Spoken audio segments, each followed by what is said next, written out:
کیا corona virus سے فوت ہونے والے کو غسل لینا چاہیے کیونکہ یہ ایک وبائی مرض ہے؟ ڈاکٹرز جس طرح علاج کر رہے ہیں، اگر ڈاکٹرز یہ ذمہ داری سے اس کا غسل دے دیں تو وہ تو اپنی احتیاطات رکھتے ہیں، جیسا کہ ان کے تجربات اور مشاہدات میں یہ چیزیں ہوتی ہیں، تو ان کو غسل لے کے اس کو دفنا دینا چاہیے۔ اور آپ کے علم میں ہے جو جل جاتا ہے اس کو بھی غسل دینا ممکن نہیں ہوتا، کس طرح اس پہ یا تو تیمم کروایا جاتا ہے، تیمم بھی غسل کے قائم مقام ہے، تو اس طرح کی کیفیت میں اگر ڈاکٹر یہ ذمہ داری لے لے تو یہ بہت اچھا ہے۔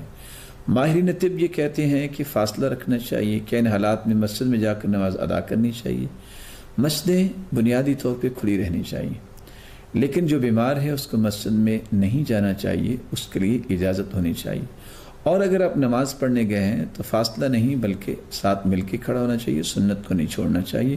اور اگر وبا پھیل گئی ہے اور بیماری پھیل چکی ہے تو پھر اگر وہ مسجد نہیں پہنچ پاتا، اس کے جانے سے دوسروں کو اگر نقصان پہنچتا ہے، جیسا کہ ڈاکٹر کہتے ہیں، ہمارا عقیدہ اس میں بھی یہ ہونا چاہیے لا عدوى ولا طیرہ، کوئی چیز منحوس نہیں اور کوئی چیز متعدی نہیں ہے، بیماری متعدی نہیں۔ اور اسی حدیث کی آخر میں فرمایا جو بیمار اونٹ ہے اس کو صحیح اونٹوں کے پاس نہ لے کے جاؤ، یہ احتیاط ہے۔ علماء نے اس کے دو مفہوم بیان کیے ہیں کہ کوئی بیماری متعدی نہیں، یہ عقیدہ ہونا چاہیے، اور دوسری بات احتیاط یہ کرنی چاہیے جو اللہ کے رسول نے کروائی ہے، فر من المجذوم فرارک من الاسد، جس طرح شیر سے ڈر کے بھاگتے ہو کوڑ والے سے اس طرح تم دور ہو جاؤ۔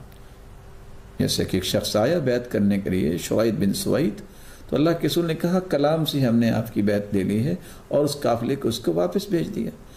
تو احتیاط کو نہیں چھوڑنا چاہیے، لیکن یہ عقیدہ بنا لینا کہ اس کے ہاتھ لگنے سے بیماری آئے گی، اس طرح کا تصور نہیں ہونا چاہیے۔ اس لیے تو صحابی نے جب کہا، اور اللہ کے رسول نے کیا فرمایا تھا کہ تم اس لیے کر رہے ہو، اس کو جو خارش کی بیماری ہے اونٹ کو، پہلے کو کہاں سے لگی تھی؟ اللہ کے فیصلے سے لگی تھی۔ اگر اس کے ساتھ لگنی تھی دوسرے اونٹ کی وجہ سے تو پہلے کو کہاں سے آئی ہے؟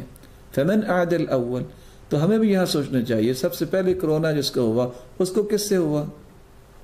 تو اللہ تعالیٰ کے فیصلے سے یہ چیزیں ہوتی ہیں، اور انسان کو یہ یقین کرنا چاہیے کہ اللہ کا فیصلہ ہوتا ہے تو ایسا ہوتا ہے، بصورت دیگر ایسا نہیں ہو سکتا۔